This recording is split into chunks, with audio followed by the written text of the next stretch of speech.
Let's talk about the job interview. I mean, it's pretty much the one conversation that can literally change your entire career path.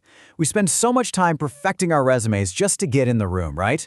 But what happens when you finally sit down in that chair? Well, for a lot of us, it's just pure panic. And that's really the problem, isn't it? Most people freeze up. Your mind just goes completely blank. All those perfect answers you practiced just disappear, and you can feel the opportunity slipping away. We've all been there. But what if you could walk into your next interview feeling focused instead of fearful? Well, that's exactly what we're going to break down right now. So, we've put together a really simple but powerful toolkit for you. First, we're going to tackle that interview freeze head-on.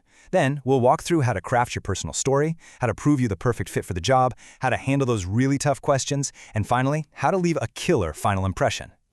Okay, so here's the secret to going from anxious to confident. It is not about memorizing a bunch of scripts. It's about having a framework, a structure you can fall back on. That way, when the pressure's on, you don't freeze up, you just execute. Let's dive in and see how this framework actually works, starting with those questions that are all about you.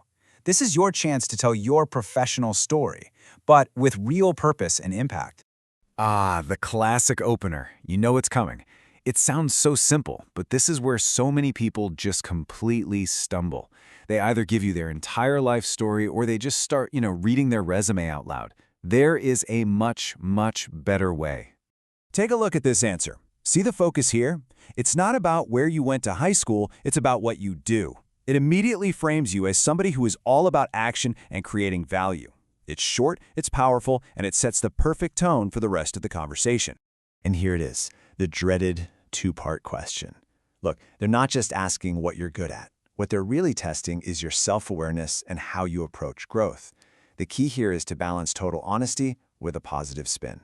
So here's that strategy in action. For your strengths, you want to highlight things that are valuable everywhere. Being reliable, solving problems, staying calm. For your weakness, you're not going to say something that's a deal breaker. Instead, you present a challenge from your past that you've actively worked on and improved.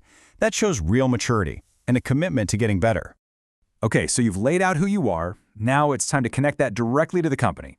This next set of questions is all about proving you aren't just a great candidate in general, but that you are the absolute perfect fit for this specific job. These are really two sides of the same coin. The first part is about what motivates you, and the second is about the value you bring. A really great answer connects them perfectly. Let's see how.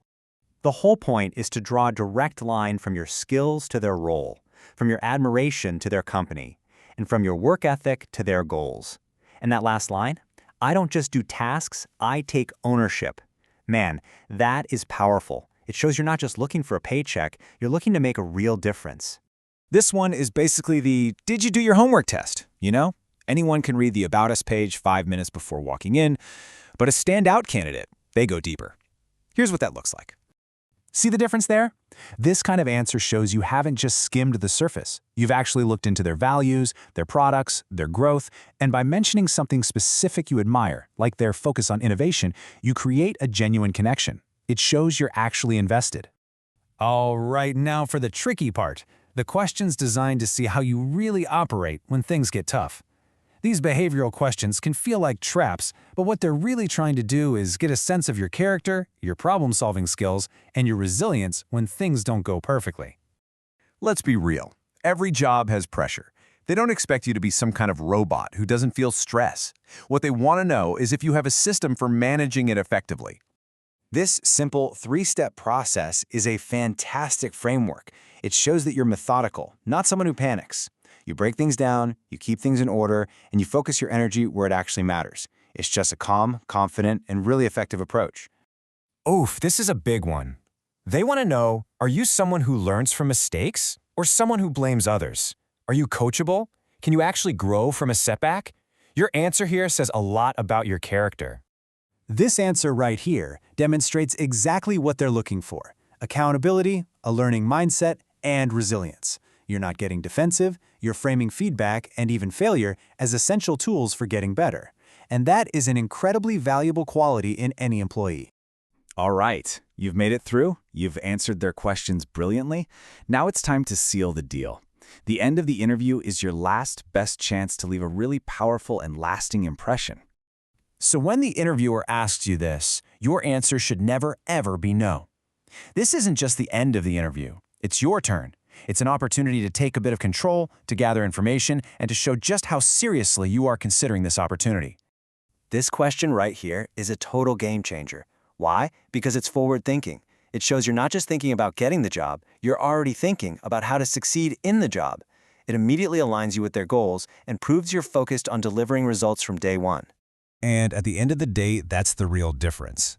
A good candidate can answer questions, but the candidate who gets hired is the one who answers with a clear strategy, proving at every single step that they aren't just qualified, they are the solution to a problem. So, the one single thread that runs through everything we've just talked about comes down to this one word: preparation. It is the ultimate key. It's what turns that anxiety into confidence and transforms a good candidate into the one who gets the job. So as you get ready for your next big opportunity, think about this framework. Think about your answers and ask yourself this: which question do you personally find the hardest to nail? Because whatever you just thought of, that's exactly where your preparation should begin. Now go nail that interview.